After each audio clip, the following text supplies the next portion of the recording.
This section of the last chapter is called A Mother, a Master, Unforgettable, and it is the final section of the final chapter. My mother walked into the hospital room just as Veena-ji was getting off a call with her family. This is a flashback to long ago in this book where our author Yogi was in the hospital talking to a very wise old woman, Veena-ji, who shared the room.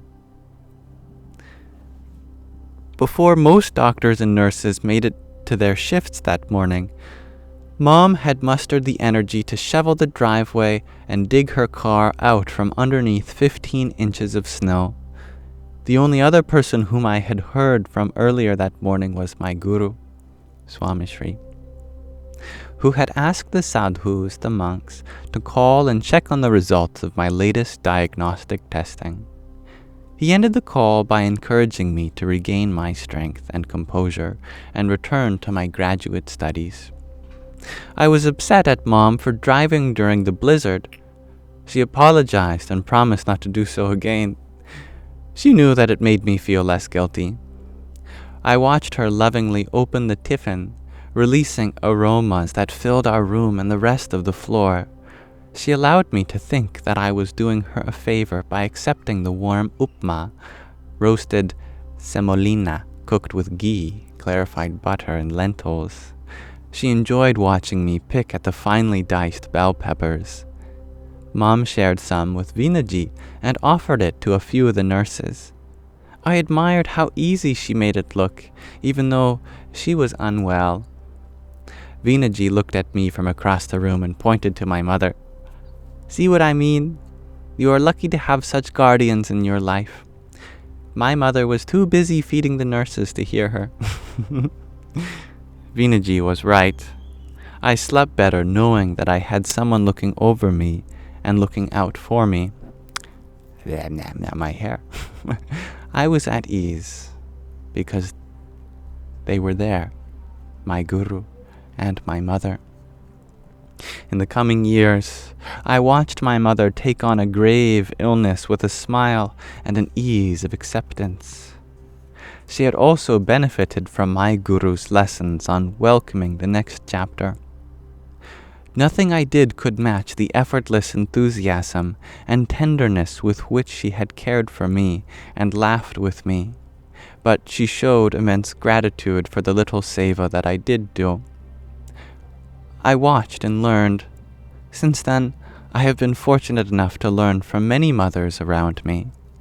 A young mother in the community who raised a special needs child while working as an attorney and volunteering more than a dozen hours a week. An elderly community leader who had no children of her own but guided hundreds of young men and women as they flourished in their careers and on the spiritual path.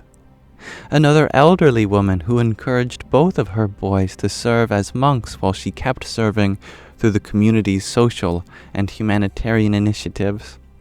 A high school friend who raised herself and her 2 siblings before raising her 3 sons as a single parent and at once providing for her family and dozens of others by running a successful business.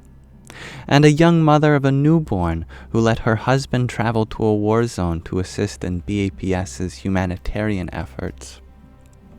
Good evening, Lando. Most recently, it was there, at the Ukraine-Poland border, that I encountered a young mother who had carried her child on her shoulders for 7 straight days. When I asked if I could take some of the weight off her shoulders, she smiled and said, "This is not weight. This is my daughter." I asked for how long she could keep going with her daughter on her shoulders. She was at ease. For as long as it takes to get her to safety. All these mothers had one thing in common. They continued to give and guard, but with smiles and laughter that inspired others. Veena-ji was right again. There is something about motherhood that helps one find the strength to be at ease. If not for oneself, then for one's children. It was an ease that I and millions of others had experienced with my Guru. Swami Shri's all-embracing, eyeless, selfless, complete love. The Guru nurtures, loves, and provides for all of creation.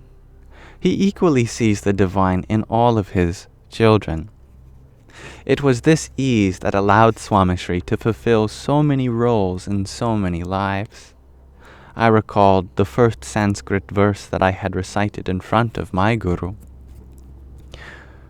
Gurur Brahma, Guru Vishnu, Gurur Devo Maheshwara, Guru Sakshat Bharam Brahma, Tasmai Shri Guruve Namaha.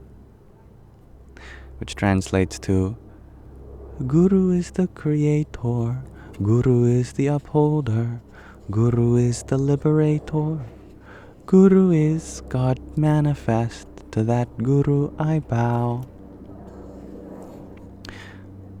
Swami Shri shared Sahajanand's organic bliss with all of his quote-unquote children, and he wanted very little in return. He wanted his bhaktas to transcend the human condition and attain moksha, spiritual transcendence. He also wanted them to enjoy the journey, to smile and laugh along the way.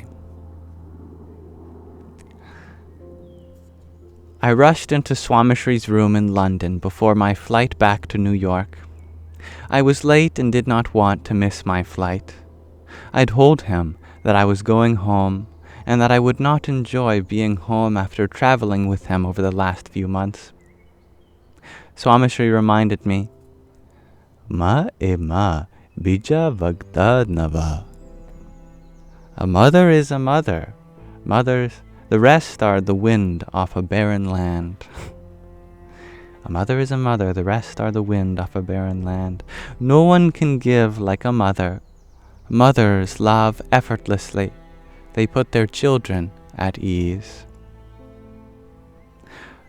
But you have also given and loved me unconditionally, I retorted. He looked into my eyes and said, Exactly. No one will give you like a mother. Enjoy and relieve these interactions when we are apart. They will bring you joy and stability. Do not forget. A child can feel the mother's presence when she is away and long after she is gone.